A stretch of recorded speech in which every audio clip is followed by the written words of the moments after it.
A very good morning. We are focused today on the future. But before we begin, allow me to say a quick word about yesterday's decision by the General Assembly to strengthen the United Nations for the future. You were just briefed by the Controller on a new reform of our financial rules. For far too long, the UN budget process has faced a fundamental contradiction. As we know all too well, Member States do not always pay their assessed contributions in full and on time. Yet, we were required to return funds that we had not spent because we had not actually received them due to unpaid assessed contributions by Member States. This means that we have been hamstrung by a double blow. On one side, unpaid contributions. On the other side, an obligation to return funds that never arrived in the first place. In other words, we were trapped in a Kafkaesque cycle, expected to give back cash that did not exist. Yesterday, Member States agreed to change that. Under a new methodology, on a trial basis, unspent funds will be returned only when they are backed by cash. I've been pushing for this reform for almost a decade. It will allow us to manage resources more responsibly, protect the continuity of our operations, and better support critical mandates, including peacekeeping.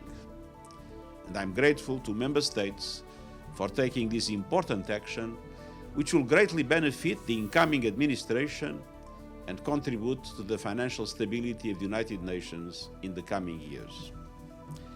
But today, we are here for a different reason. We are here to present an extremely important UN initiative on artificial intelligence that was decided by the General Assembly in the follow-up of the Pact for the Future, the Independent Scientific Panel on AI. I'm pleased to be joined today by its co-chairs, Joshua Bengio and Maria Ressa. A few months ago, I came before you to announce the formation of this panel, comprised of 40 distinguished individuals from around the world. It is an extraordinary and unique group, the first global, fully independent scientific body dedicated to helping close the AI knowledge gap and assess the real impacts of AI across economies and societies. As I said at the time, the panel is intended to help the world separate fact from fakes and science from slop. We are looking to them to provide an authoritative reference, a reference point at a moment when reliable, unbiased understanding of AI has never been more critical. And I am pleased to say that they have delivered a down payment on that commitment in record time.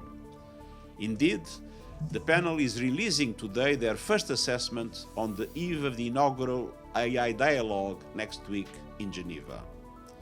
My thanks to them and to every one of the panel's 40 members for their hard work and insights. This morning, their assessment goes to every government, and it is open to the public for everyone to see.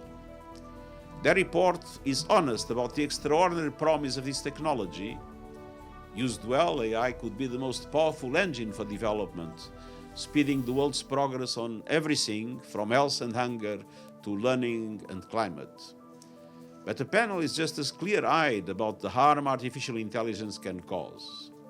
The co-chairs will go through their findings in detail. But first, let me draw a single lesson. The more AI advances without shared rules, the less say governments and people will have in the outcome. So my message to governments is simple: do not wait. This is a preliminary report. The panel will keep working as the technology evolves, and it does not work alone. Next week in Geneva, the first global dialogue on AI governance will begin to turn science into shared action with every nation at the same table. I look forward to joining Member States there to help carry this work forward. And soon, I will set out proposals to help countries build the capacity to adequately deal with this technology and share in its rewards.